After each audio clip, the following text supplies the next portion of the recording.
Hello friends, make माई site में आपका स्वागत है। और आज की इस वीडियो में हम जावास्क्रिप्ट ऑपरेटर्स को समझेंगे। तो सबसे पहले ये समझ लेते हैं कि ऑपरेटर्स क्या हैं और ये कैसे काम करते हैं। जावास्क्रिप्ट ऑपरेटर्स जैसे कि अर्थमेटिक, कंपैरिजन, लॉजिकल, असाइनमेंट और बिटवाइज, ये वैल्यूज़ के साथ मैथमेटिकल और लॉजिकल ऑपरेशंस परफॉर्म करने में मदद करते हैं। इनका इस्तेमाल वेरिएबल्स को मॉडिफाई करने, कंडीशंस चेक करने और कैलकुलेशंस करने में होता है। फॉर एग्जांपल, अर्थमेटिक ऑपरेटर्स जो होते हैं वो न्यूमेरिक वैल्यूज़ के बीच मैथमेटिकल ऑपरेशंस परफॉर्म करते हैं।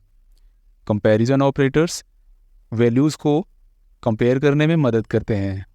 लॉजिकल ऑपरेटर्स कंडीशंस को एवेल्यूट करने में और मल्टीपल कंडीशंस को कंबाइन करने में हेल्प करते हैं। इसी तरह से असाइनमेंट ऑपरेटर्स का भी अपना एक इम्पोर्टेंट रोल है।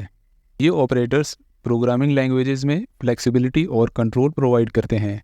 डेवलपर्स को कोड लिखने में और कॉम्प्लेक्स टास्क को हैंडल करने में आसानी होती है। तो चलिए वन बाय वन इसे समझ लेते हैं।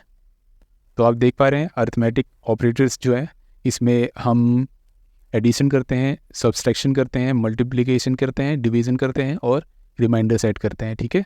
इसी तरीके से कंपैरिजन ऑपरेटर्स जो होता है ये ट्रू और फॉल्स को बताता है। ये कंपेयर करता है कि अगर दो वैल्यू है तो उसके बीच में क्या समानता है, ट्रू है या फॉल्स है। ठीक है। इसी तरीके से लॉजिकल ऑपरेटर्स जो होता है वो एक लॉजिक को समझाता है कि ट्रू और फॉल्स में से क्या सेलेक्ट किया जाना चाहिए। ठीक है। उसी तरह असाइनमेंट ऑपरेटर्स भी होते हैं जो कि एक असाइनमेंट को परफॉर्म करते हैं। तो चलिए इन्हें वन बाय वन हम अपने कोड एडिटर पर चेक करते हैं। यहाँ पर सबसे पहले HTML का एक बेसिक टैग लेते हैं। ठीक है। आते हैं बॉडी में। यहाँ पर देखिए सबसे पहले मैं अर्थमेटिक ऑपरेटर्स बताऊंगा आपको। तो सबसे पहले यहाँ पर एक स्क्रिप्ट टैग लिखते हैं।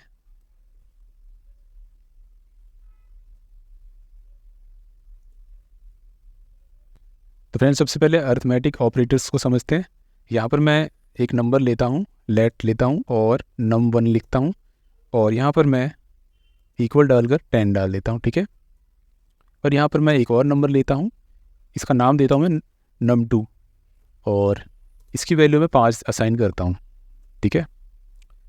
अब देखिए यहाँ पर हम इसके अंदर सम कैसे करेंगे। यहाँ पर लेट लेंगे, सम लिखेंगे, बराबर का निशान डालेंगे और यहाँ पर num1 प्लस num2 लेंगे और यहाँ पर सेमीकोलन डालेंगे और इसे हम डॉक्यूमेंट डॉट राइट करेंगे। यहाँ पर मैं लिखता हूँ सम। ठीक है। और यहाँ पर सेमीकोलन देता हूँ। ठीक है। इसको सेव करके और रिफ्रेश करते हैं। आप देख रहे हैं 15 यहाँ पर आ गया है। ठीक है। तो इस तरीके से हमने यहाँ पर दो नंबर्स लिए थे और यहाँ पर एक और यहाँ पर वेरिएबल नेम हमने असाइन किया है और इन दोनों को यहाँ पर प्लस कर दिया है। ठीक है। इसी तरीके से अगर हम चाहें इसको माइनस करना तो कर सकते हैं। आप देख सकते हैं इस तरीके से और भी होते हैं, जैसे कि मल्टीप्लिकेशन भी होता है और डिवाइड भी कर सकते हैं। ठीक है। यहाँ पर लेट ए लेता हूँ 10 और यहाँ पर मैं अगर डॉक्यूमेंट डॉट राइट लिखूँ और यहाँ पर ब्रैकेट डालकर ए बराबर बी लिख देता हूँ। ठीक है। और अगर हमें यहाँ पर चेक करना है कि इसमें कंपेयर करना है फ्रेंड्स कि मतलब ए जो है वो बी के बराबर है कि नहीं है, यहाँ पर ये चेक किया गया है।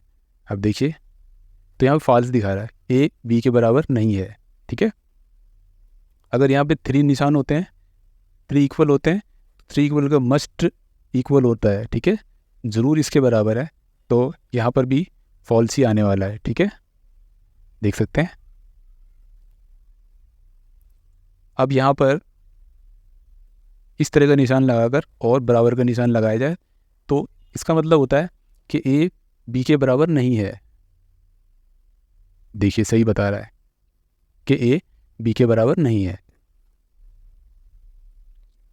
ठीक है। इसी तरीके से ग्रेटर दैन लेसर दैन भी कर सकते हैं कि भाई ए जो है वो बी से बड़ा है। अगर रिफ्रेश करें तो ये ट्रू दिखाएगा क्योंकि सच में बड़ा है। अगर मैं ये वाला निशान लगा देता हूँ और सेव करता हूँ तो ये इसको फॉल्स दिखाएगा। ठीक है, तो इस तरीके से आप कंपेयर करते हैं, वो कंपैरिजन ऑपरेटर्स कहलाते हैं। ठीक है, उसके बाद आ जाता है लॉजिकल ऑपरेटर्स। ठीक है, इसमें ट्रू और फॉल्स को दर्शाया जाता है। देखिए यहाँ पर मैंने x लिया और यहाँ पर y लिया। ठीक है, इसको मैं ट्रू कहता हूँ। ठीक है, और y को कहता हूँ मैं फॉल्स।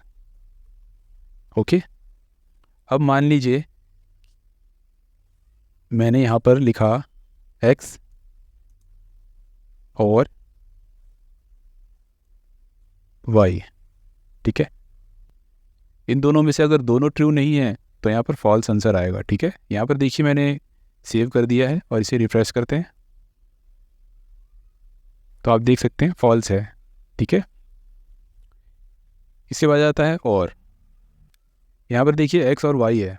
ठीक है, अगर इन दोनों में से एक भी ट्रू पाया गया तो आंसर ट्रू आएगा।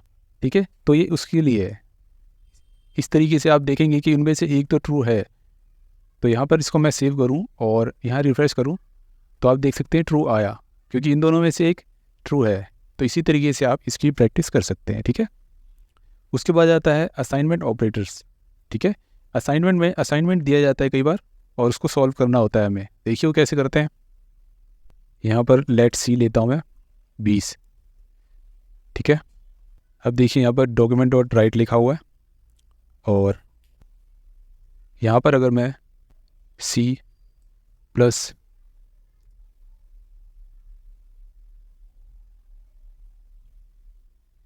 इज इक्वल टू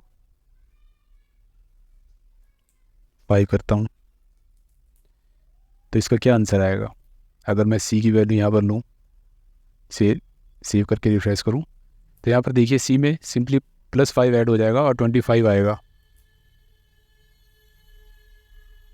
अगर C को मैं असाइन करूँ माइनस और इज इक्वल टू 3 तो इसका आंसर क्या आएगा। जैसा कि आप देख पा रहे हैं यहाँ पर 25 हो गया है, अब 25 में से -3 हो जाएगा। ठीक है, और अपने आप ये 22 आंसर दिखाएगा।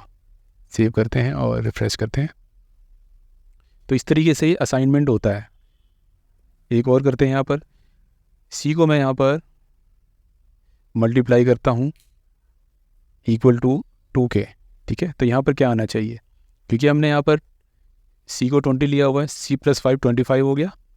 ठीक है, 25 - 3 22 हो गया। अब 22 × 2 कितना हो जाएगा 44। देख पा रहे हैं 44 हो गया। तो इस तरीके से असाइन करते हैं और इसी के साथ डिवाइड भी कर सकते हैं। C यहाँ पर स्लैश लगाकर और इक्वल टू लगाकर 4 कर दीजिए। ठीक है, अब क्या होगा, यहाँ पर 44 था। ठीक है, और 44 में 4 से डिवाइड कर देंगे तो क्या आएगा, यहाँ पर 11 आएगा। तो आप देख सकते हैं। तो इस तरीके से हम असाइनमेंट करते हैं। ठीक है, तो इसके बाद आ जाता है बिट वाइज ऑपरेटर्स, जिसमें बाइनरी नंबर्स को हम फाइंड करते हैं। ठीक है, और इसी तरीके से इसका आगे इस्तेमाल होता है, लेकिन इसका क्योंकि कम इस्तेमाल होता है इसलिए इसे मैं आने वाली वीडियोस में बताऊंगा। तो फ्रेंड्स, अगर वीडियो पसंद आई हो तो प्लीज़ लाइक कीजिए और हमारे चैनल को सब्सक्राइब कर लीजिए। तो मिलते हैं अगली वीडियो में।